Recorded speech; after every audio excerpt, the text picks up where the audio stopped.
عن عائشة أن بلالا كان يؤذن بليل. سیدہ عائشہ صدیقہ رضی اللہ تعالی عنہا آپ روایت کرتی ہیں، فرماتی ہیں کہ حضرت بلال رضی اللہ تعالی عنہ رات کو اذان دیا کرتے تھے. یہ اذان سحری کے لیے ہوا کرتی تھی. رمضان المبارک کے مہینے میں خصوصی طور پر حضور اکرم صلی اللہ علیہ وسلم نے حضرت بلال رضی اللہ تعالی عنہ کو یہ حکم دے رکھا تھا کہ جب سحری کا وقت شروع ہو جائے تو بلند آواز سے اذان دیا کرو، تاکہ جو لوگ مسجد کے اندر نوافل ادا کر رہے ہیں وہ گھروں کو لوٹ جائیں اور سحری کا اہتمام کریں، اور جو لوگ گھروں میں سو رہے ہیں وہ اذان سن کر جاگ اٹھیں اور سحری کا اہتمام کریں. یہ اذان جو ہوتی تھی یہ سحری کے لیے ہوا کرتی تھی. فقال رسول اللہ صلی اللہ علیہ وسلم کلوا واشربوا حتى يؤذن ابن ام مکتوم فإنه لا يؤذن حتى يطلع الفجر. حضور اکرم صلی اللہ علیہ وسلم نے فرمایا کہ تم کھاتے پیتے رہو یہاں تک کہ عبداللہ ابن ام مکتوم اذان نہ دے دے. اب بات آپ کی سمجھ میں آ جائے گی. پہلے اذان جو ہوتی تھی وہ حضرت بلال دیتے تھے، وہ سحری کے لیے ہوا کرتی تھی. دوسری اذان عبداللہ ابن ام مکتوم رضی اللہ تعالی عنہ، یہ نبینا صحابی تھے، یہ بھی حضور اکرم صلی اللہ علیہ وسلم کے مؤذن تھے. یعنی حضرت بلال بھی مؤذن رسول تھے اور عبداللہ ابن ام مکتوم بھی جو تھے یہ مؤذن رسول تھے. تو بلال سحری کے لیے اذان دیتے تھے اور عبداللہ ابن ام مکتوم جو تھے یہ نماز کے لیے اذان دیا کرتے تھے. حدیث کے اگلے الفاظ سے آپ کو بات سمجھ آ جائے گی. فَإِنَّهُ لَا يُؤَذِّنُ حَتَّى يَطْلَعُ الْفَجْرِ. فرمایا کہ تم اس وقت تک کھاتے پیتے رہو جب تک عبداللہ ابن ام مکتوم اذان نہیں دے دیتے. کیوں؟ اس لیے کہ عبداللہ ابن ام مکتوم جو ہیں وہ اس وقت اذان دیتے ہیں جب فجر طلوع ہو جاتی ہے. فجر طلوع ہو جاتی ہے، طلوع آفتاب کی بات نہیں ہو رہی، طلوع فجر کی بات ہو رہی ہے. طلوع فجر اور طلوع آفتاب میں کتنا فرق ہے آپ حساب لگا لیں کہ طلوع آفتاب سورج نکلنے کو کہا جاتا ہے، اور طلوع فجر جو ہے یہ جیسے ہی فجر کی نماز کا وقت داخل ہوتا ہے تو اس کو طلوع فجر کہا جاتا ہے، صبح صادق جسے کہا جاتا ہے. یعنی کہ آج کے دور کے حساب سے آج سمجھ لیں کہ کس وقت آپ اذان دیتے ہیں علی صاحب؟ 4:50 پر، تو 3:50 پر، تو 3:50 پر طلوع فجر کا وقت شروع ہو جاتا ہے. یعنی فرمایا کہ اس وقت تک تم کھاتے پیتے رہو جب تک عبداللہ ابن ام مکتوم اذان نہیں دے دیتے. تو عبداللہ ابن ام مکتوم جو ہیں یہ طلوع فجر کے لیے اذان دے دیا کرتے تھے. قال القاسم، حضرت قاسم کہتے ہیں وَلَمْ يَكُنْ بَيْنَ آذَانِهِمَا إِلَّا أَنْ يَرْقِيَ ذَا وَيَنْزِلَ ذَا، کہ عبداللہ ابن ام مکتوم اور حضرت بلال کی اذان میں اتنا فرق ہوتا تھا کہ ایک چڑھتا تھا تو دوسرا اتر جاتا تھا.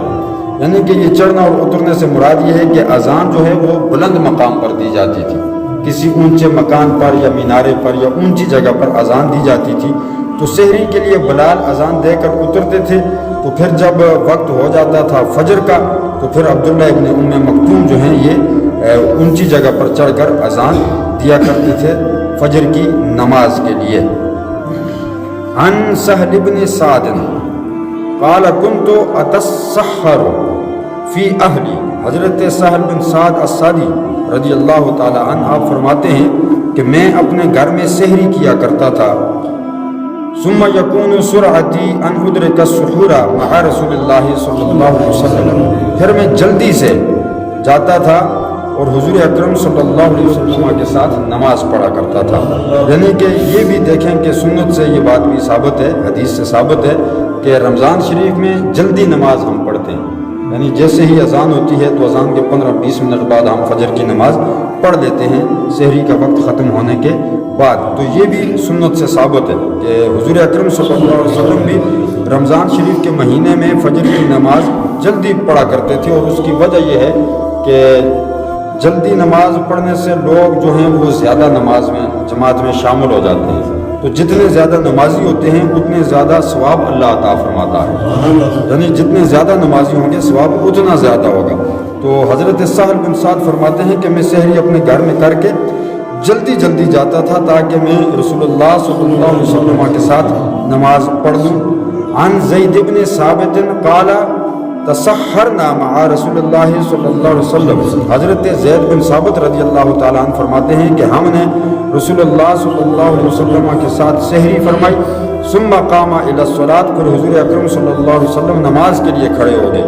قلت کم کان بین الاذان والسحور قال قدر 50 آیہ، حضرت انس رضی اللہ تعالیٰ عنہ کہتے ہیں کہ میں نے پوچھا کہ اذان اور سحری میں کتنا وقت ہوتا تھا، یعنی اذان اور سحری کے درمیان کتنا وقت ہوتا تھا، تو حضرت زید بن ثابت نے کہا کہ 50 آیات پڑھنے کے برابر کا وقت ہوتا تھا، یعنی 50 آیات۔ یہ ہماری نہیں، ہم تو جلدی جلدی پڑھ کے نکل جاتے ہیں نا، آرام سکون سے ترتیب سے، جیسا کہ قرآن مجید کو پڑھنے کا حکم ہے اس طرح آپ جب پڑھیں تو 50 آیتیں جتنی دیر میں آپ پڑھتے ہیں اتنی دیر میں سحری کا وقت ہو جاتا تھا، یعنی حضور اکرم صلی اللہ علیہ وسلم اتنی دیر پہلے سحری کر کے پھر نماز پڑھا کرتے تھے، یعنی آخری وقت میں سحری فرمایا کرتے تھے۔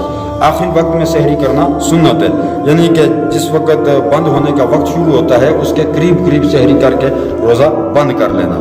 یہ حدیثیں آپ نے سماعت فرما لی۔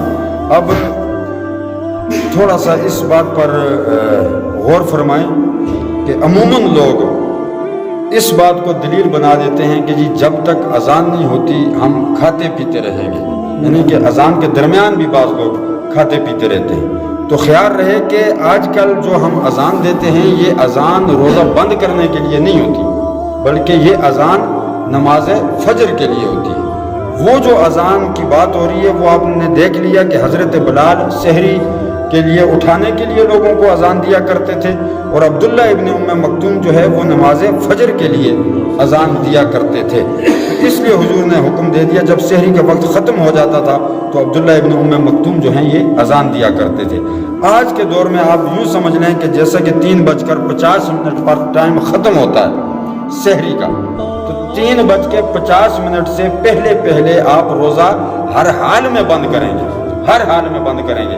اگر کوئی بندہ یہ کہے کہ نہیں جی ابھی اذان نہیں ہوئی، میں اذان تک کھاتا رہوں گا یا اذان کے درمیان میں پانی پی لوں گا، عموماً لوگ ایسا کرتے ہیں کہ اذان کے درمیان وہ پانی پیتے ہیں اور کہتے ہیں کہ بھائی جلدی جلدی پی لیں، ہم اب اذان ہو رہی ہے ابھی تک، تو ان کا روزہ نہیں ہوتا، بالکل نہیں ہوتا ان کا روزہ۔ وہ بجائے روزہ رکھنے کے گناہگار ہو رہے ہیں اور کبیرہ گناہ کے مرتکب ہو رہے ہیں۔ ایک تو روزہ ٹوٹ رہا ہے، دوسرا وہ گناہ کر رہے ہیں اور بہت بڑا گناہ کر رہے ہیں۔ اگر کوئی بندہ عادتاً ایسا کر رہا ہے تو بہت بڑا گناہ گار ہے، اس چیز سے بچنا چاہیے۔ سائرن اور اذان یہ دونوں چیزیں نہ ہی روزہ کھولنے کے لیے ہوتی ہیں اور نہ ہی روزہ بند کرنے کے لیے ہوتی ہیں۔ روزہ کھولنے اور بند کرنے کا تعلق نہ ہی سائرن سے ہے اور نہ ہی اذان سے ہے، یہ ایک الگ چیز ہے۔ روزہ بند کرنے کا اور کھولنے کا تعلق جو ہے یہ وقت کے ساتھ ہے۔ جب وقت ہو جائے گا، سائرن ہو یا نہ ہو، اذان ہو یا نہ ہو، آپ روزہ بند کر لیں۔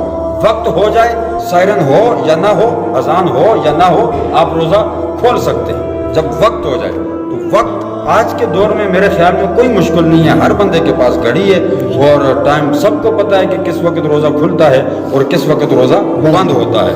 اس لیے اذان کا اور سائرن کا انتظار کیے بغیر آپ ٹائم دیکھیں، ٹائم ہو گیا ہے تو روزہ بند کر لیں۔ 50 منٹ پہ 3 بج کر روزہ بند ہوتا ہے تو منٹ پیچھے آتا ہے، یعنی آج اگر 3:50 پر بند ہوا ہے تو کل 3:49 پر روزہ بند ہو جائے گا۔ اور علماء فرماتے ہیں کہ یہ نہیں ہے کہ اگر 50 منٹ پر بند ہوتا ہے تو آپ 50 منٹ کا انتظار کریں کہ بھائی ہم 50 منٹ پر ہی بند کریں گے، نہیں، کم از کم 2-4 منٹ پہلے روزہ بند کر لیں تاکہ احتیاطاً جو ہے روزہ خراب نہ ہو، اس کو پورا کرنے کا اور مکمل کرنے کا اور روزے کا حق ادا کرنے کا مکمل خیال رکھا جائے۔ اسی طرح افطار کے وقت میں آپ 1-1.5 منٹ تاخیر کر لیں، یعنی بعد میں کھول لیں۔ ضروری نہیں ہے کہ جیسے ہی سوئی اوپر چڑھی تو آپ نے فوراً جناب والا روزہ کھول لیا۔ کھولنے میں ہم جلدی کرتے ہیں اور بند کرنے میں ہم بہت دیر لگا دیتے ہیں، یہ الٹا معاملہ ہے، جبکہ بند کرنے میں ہمیں جلدی کرنی چاہیے اور کھولنے میں ہمیں تھوڑی سی تاخیر سے کام لینا چاہیے۔ اگر پورا دن ہم بھوکے پیاسے رہتے ہیں تو 1 منٹ یا 1.5 منٹ کے لیے ہم نہیں مریں گے، ہمیں اپنا روزہ خراب نہیں کرنا چاہیے۔ اور ایک بات اور قابل غور ہے کہ افطار کے وقت کی جو دعا پڑھی جاتی ہے، وہ لوگ سمجھتے ہیں کہ جب تک ہم یہ دعا نہیں پڑھیں گے تو روزہ نہیں کھلے گا۔ ایسا بھی لوگ سوال کرتے ہیں نا، عجیب و غریب سوال ہوتے ہیں لوگوں کے۔ بعض لوگ یہ سوال کرتے ہیں کہ جی یہ دعا ہم نے پڑھی نہیں تو کیا ہمارا روزہ کھلا یا نہیں کھلا؟ تو دعا کے ساتھ بھی کوئی تعلق اس کا نہیں ہے۔ آپ جیسے ہی کسی بھی چیز کو کھا لیں گے تو آپ کا روزہ کھل جائے گا۔ تو دعا تو ویسے روزہ کھولنے کے بعد کی دعا ہے نا، ہونا یہ چاہیے۔ اصل میں آج کل ہم ٹی ویاں دیکھتے ہیں، انٹرنیٹ دیکھتے ہیں، تو اسی رستے پہ ہم چل پڑے ہیں۔ اگر دعا کے صیغوں پر غور کیا جائے تو وہ صیغے سارے ماضی کے ہیں۔ اللہم انی لک صمت و بک آمنت و علیک توکلت و علی رزقک افطرت، یہ ماضی کے صیغے ہیں، یعنی روزہ رکھ لیا، تجھ پر ایمان لے آیا، روزہ کھول لیا۔ تو یہ روزہ کھولنے کے بعد کی دعا ہے، روزہ کھولتے وقت کی دعا نہیں ہے، روزہ کھولنے کی دعا نہیں۔ ٹی وی پہ لکھا ہوا آتا ہے کہ روزہ کھولنے کی دعا، روزہ بند کرنے کی دعا، ایسا نہیں ہے۔ یہ روزہ کھولنے کے بعد کی دعا ہے، یعنی آپ پہلے روزہ کھول لیں بعد میں یہ دعا پڑھیں۔ سیئے اس کے اس طرح کے کہ اللہم انی لک صمت، اے اللہ میں نے روزہ رکھ لیا تیری رضا کے لیے، وبک آمنت، میں تجھ پر ایمان لے آیا، وعلیک توکلت، میں نے تجھ پر بھروسہ کر لیا، ٹھیک ہے، وعلی رزقک افطرت، اور تیرے دیے ہوئے رزق میں سے میں نے کھا لیا۔ تو یہ ماضی کے صیغے ہیں، یعنی کھا لیا۔ تو اب کھایا ہی نہیں، ابھی تک کھجور ہاتھ میں پکڑی ہوئی ہے، تو بندہ کہتا ہے تیرے دیے ہوئے رزق میں سے میں نے کھا لیا۔ بھئی کیا کھا لیا؟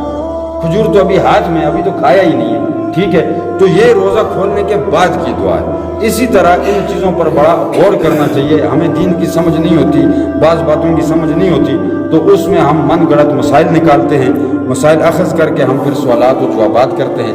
صحیح بات یہ ہے، صحیح طریقہ یہ ہے کہ آپ روزہ بند ہونے سے کم از کم 2-4 منٹ پہلے روزہ بند کر دیں۔ جب وقت ہوتا ہے اس سے پہلے روزہ 2-4 منٹ بند کر لیں۔ جب کھولنے کا وقت آئے تو 1-1.5 منٹ تاخیر سے روزہ کھول لیں، تاکہ پوری احتیاطی تدابیر جو ہے وہ اس کو اپنا لیا جائے۔ جیسا کہ کرونا وائرس کی تدابیریں ہم اپناتے ہیں نا، اتنا خوف اگر ہمارے اندر خدا کا ہوتا، خدا سے ہم ڈر رہے ہوتے، تو یہ کرونا جیسی وبا میں ہم مبتلا ہی نہ ہوتے۔ اللہ رب العزت ہمیں اپنا خوف عطا فرمائے، صحیح معنوں میں دین کی سمجھ عطا فرمائے۔ وآخر دعوانا ان الحمدللہ رب العالمین۔